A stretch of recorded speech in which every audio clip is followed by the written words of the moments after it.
Craniotomia fronto-órbito-zigomática. Essa craniotomia é uma variação da craniotomia pterional e ela consegue uma exposição melhor da região de substância perfurada anterior. Tem algumas particularidades. Ela também dá para a gente uma boa visualização numa angulação de baixo para cima, como é visto aqui, e você consegue uma melhor visualização também de nervo óptico e da região da substância perfurada anterior. E é boa, por exemplo, para acessar regiões mais inferiores, como aneurisma de basilar mais alto, de topo de basilar. Nesse acesso, você precisaria de uma grande deflexão da cabeça para acessar essas estruturas dessa região. E quando você faz uma deflexão muito grande, a órbita começa a entrar na sua frente. E por isso o acesso consiste em retirar o zigoma como um todo, para você conseguir trabalhar nessa angulação de baixo para cima. Você conseguiria essa angulação aqui para acessar essas estruturas. A incisão, você usa uma incisão que tem o mesmo princípio da incisão pterional, porém a incisão vai ter uma extensão maior na região inferior, indo até o processo zigomático do temporal, e ela também vai se estender mais para a região superior, alcançando até a linha hemipupilar do outro lado, com o objetivo de expor ali a base da órbita.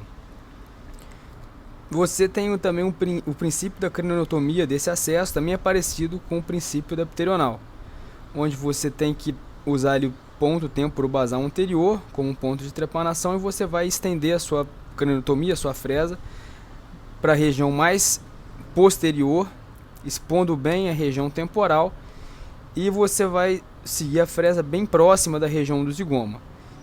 E tem uma particularidade importante de como que você retira o osso nessa craniotomia. E a gente vai explicar a técnica da retirada em 3 pedaços. Onde a primeira etapa é você tirar aquele flap ósseo que é retirada na craniotomia pterional. Você tira o osso da craniotomia pterional, onde o princípio é mais ou menos o mesmo, com a particularidade de seguir mais posteriormente a partir do ponto temporobasal anterior. O segundo pedaço que é retirado é a raiz do zigoma, na parte temporal, onde você faz 2 cortes no zigoma, corte 1 e o corte 2. O primeiro corte fica no processo temporal do arco zigomático, que é mais posterior, e esse ponto ele fica um pouquinho anterior em relação à articulação temporomandibular, a ATM. E você tem que ter cuidado para não lesar a articulação temporomandibular durante a retirada desse pedaço do zigoma.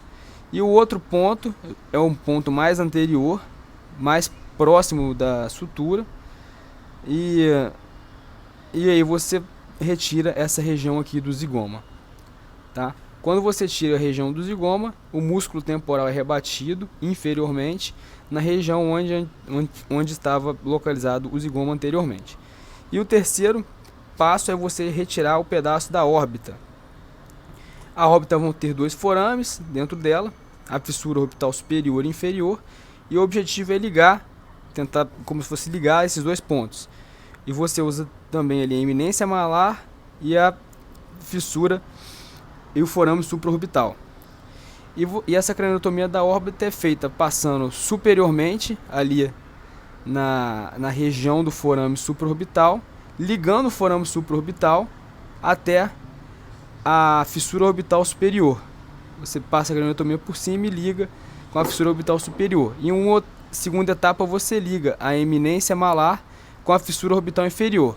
E por fim, você liga essas 2 regiões da fissura orbital superior com a fissura orbital inferior. E aí no final você tem esses 3 flaps de osso: o pterional, o zigoma e a região da órbita. Você tira o processo zigomático do temporal, você tira o processo frontal, o processo zigomático frontal, e você tira o flap que seria a da craniotomia pterional. E a visão do acesso, você vai ter uma boa exposição da órbita e da região subfrontal, porém você vai ter uma exposição da região subfrontal com menos esforço, com a menor necessidade de você ficar espatulando o cérebro para você conseguir acessar essas estruturas.